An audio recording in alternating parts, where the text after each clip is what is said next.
जिस समय हमारा देश कोरोना महामारी की दूसरी लहर से जूझ रहा है, उस समय हमारे सामने एक और नया संकट आ खड़ा हुआ है। कोरोना के बाद आए नए संकट का नाम है ब्लैक फंगस।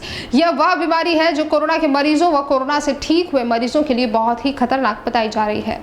दिल्ली, महाराष्ट्र, गुजरात के बाद अब मध्य प्रदेश में भी ब्लैक फंगस के मरीजों के मामले सामने आ रहे हैं। कोरोना मरीज के स्वस्थ होने के बाद मरीजों में ब्लैक फंगस की शिकायत सामने आ रही है, जिस पर चर्चा करते हुए एमवाय अस्पताल की डॉक्टर श्वेता वालिया, जो खुद नेत्र रोग विशेषज्ञ हैं, उन्होंने बताया कि कोरोना संक्रमित मरीज जिन्हें शुगर है, उन मरीजों में यह ब्लैक फंगस की बीमारी ज्यादा देखने में आ रही है। जिन मरीजों की शुगर कम ज्यादा हो रही है, उन्हें अपना ध्यान ज्यादा रखना होगा, क्योंकि उन मरीजों में ब्लैक फंगस की बीमारी देखने को मिल रही है। इसे समय रहते इलाज नहीं किया गया तो मरीज को जान तक का खतरा बन सकता है। ब्लैक फंगस दुर्लभ फंगस है जो मरीजों के शरीर में बहुत तेजी से बढ़ती है।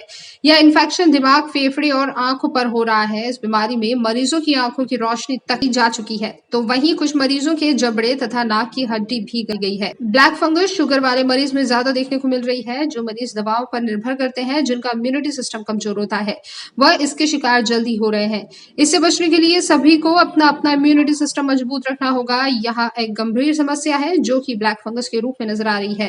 अभी लोगों को इसके बारे में ज्यादा जानकारी नहीं है। जो भी मरीज दूसरी दवा लेते हैं, वह अपना ध्यान ज्यादा रखें, जिससे इस भयंकर बीमारी से बचा जा सके।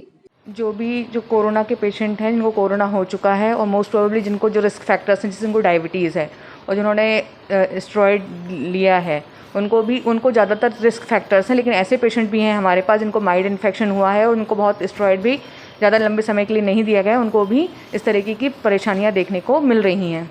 तो उनको पेशेंट को क्या होगा, उसमें पेशेंट को क्या नाक में कुछ कंजेशन हो सकता है, आँखों में भी कंजेशन हो सकता है, या पेशेंट को सेंसेशन चली जाती है जबड़ों के पास, आँख के गाल में, या जो नाक है नीचे उसको सेंसेशन भी जा सकती है। आँख लाल हो सकती है, आँख में पानी आ सकता है, आँख की रोशनी जा सकती है और आँख बाहर की तरफ आ सकती है। और बाहर की जो आँख है कि जो घूमना है, जो आँख के चारों तरफ घूमती है, वो उनका घूमना बंद हो जाता है। लेकिन ये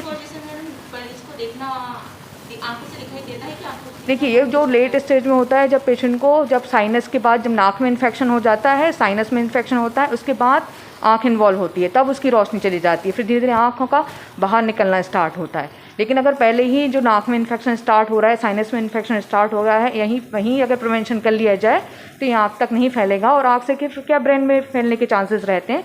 तो अगर हम तब स्टार्टिंग में ही अगर पेशेंट अपना समझ ले कि ये इन्फेक्शन हो सकता है या वो रिस्क फैक्टर है ऐसे पेशेंट, तो रोका जा सकता है इस बीमारी को, अगर अर्ली प्रेजेंटेशन होता है।